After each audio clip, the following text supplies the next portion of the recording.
చూసుకున్నట్లయితే కరీంనగర్ లో కూడా కుండపోత వర్షం కురుస్తా ఉంది. దాదాపు కాలనీలు రహదారులు పూర్తిగా జలమయమయ్యాయి. అయితే కరీంనగర్ జిల్లాలో పలు ఇండ్లలో కూడా నీరు వచ్చి చేరుతుంది. అదేవిధంగా వరద బాధితులను అయితే పునరావాస కేంద్రాలకైతే అధికారులు తరలించినట్లయితే తెలుస్తోంది. దీని మీద పూర్తి అప్డేట్స్ మా కరీంనగర్ ప్రతినిధి శ్రీకాంత్ అందిస్తాడు. శ్రీకాంత్, చెప్పండి, ప్రస్తుత పరిస్థితి అక్కడ ఎలా ఉంది? Thank you Varun. గత 24 గంటలుగా వర్షం బీభత్సం సృష్టించింది. ఉమ్మడి కరీంనగర్ జిల్లా వ్యాప్తంగా అన్ని నియోజకవర్గాలలో వర్షం అయితే పెద్ద ఎత్తున బీభత్సం 24 గంటలు ఏకధాటిగా 280 మిల్లీమీటర్ల వర్షపాతం అయితే నమోదయ్యింది. పలు చోట్ల కాలనీలన్నీ జలమయమైన పరిస్థితి ఉన్నది. అంతేకాకుండా ఇళ్లలోకి వరద నీరు భారీగా వచ్చి చేరుతుండటంతో ఆ ప్రజలు తీవ్ర ఇబ్బందులు పడ్డాడు. నిన్న కాస్త విరామం ఇచ్చింది వర్షం అని చెప్పొచ్చు.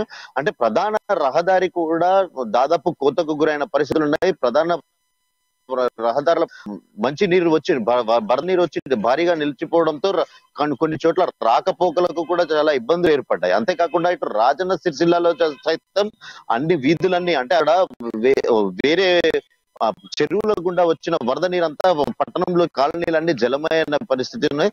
స్థానిక ఎస్పీ రంగంలోకి దిగి పలు సహాయక బృందాలలో మాత్రం సిబ్బంది అంతా కూడా సహాయక పాల్గొని వారంతా కూడా పర్యవేక్షించిన పరిస్థితి.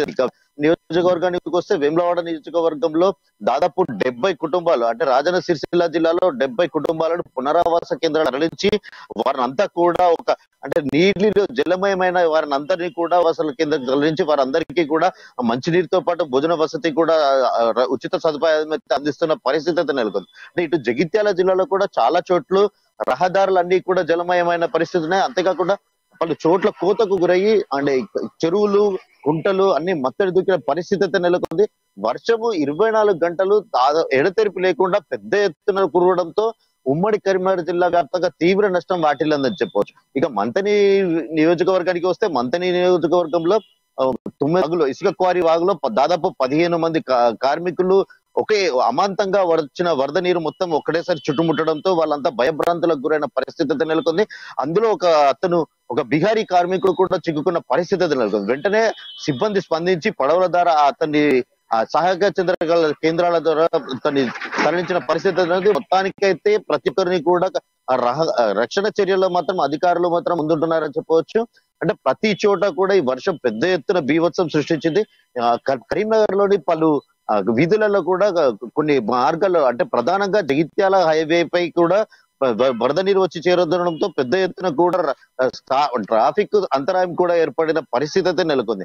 ఇటు మానకొండూరు నియోజకవర్గంలో గన్నేరువరం మండలంలో కూడా కొన్ని ప్రాంతాలలో గ్రామాలకు రాకపోకలు కూడా స్తంభించిపోయిన పరిస్థితి అయితే నెలకొంది. వారు శ్రీకాంత్, చూసుకున్నట్లయితే మీరు చెప్పినట్లుగా దాదాపు 70 కుటుంబాలు అయితే పునరావాస కేంద్రాలకు అయితే అధికారులు తరలించారు. వాళ్ళకి ఎలాంటి ఫెసిలిటీస్ కల్పిస్తున్నారు? వాళ్ళు అధికారులు వీళ్ళకి సహకరిస్తున్నారా?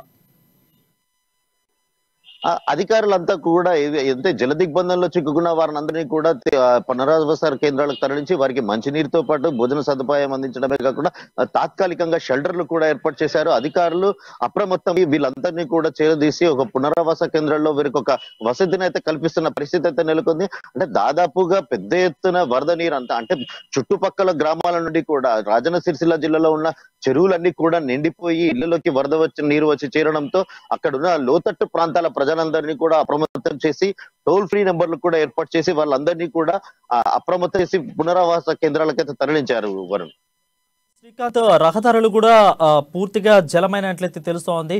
సో అక్కడ ఎలాంటి ట్రాఫిక్ ఎలాంటి ఇబ్బందులు కలుగుతున్నాయి అక్కడ వాహనదారులకి? మనం విజువల్స్ లో చూస్తున్నాం వరుణ్. అయితే ఇది ప్రధానంగా Sircilla Godavarikhani to Hyderabad state highway 1.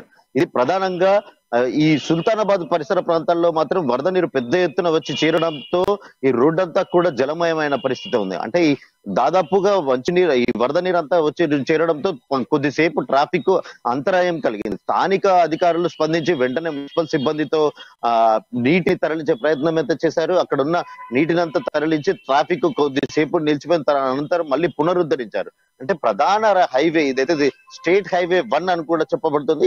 ఈ రహదారిపై సుల్తానాబాద్ ప్రాంతంలో పెద్ద ఎత్తున కార్లు సైతం అంటే పోవాల్సిన పరిస్థితుల్లో చాలా ఇబ్బందులు అయితే నెలకొన్న పరిస్థితి అయితే నిన్నటి వరకు ఉంది. ఈ రోజు కాస్త వర్షం తగ్గుముఖం పట్టింది. నిన్న రాత్రి నుంచి కూడా వర్షం కాస్త విరామం ఇవ్వడంతో ఈ రోజు కాస్త ఊపిరి పీల్చుకునే పరిస్థితి అయితే నెలకొంది. వారు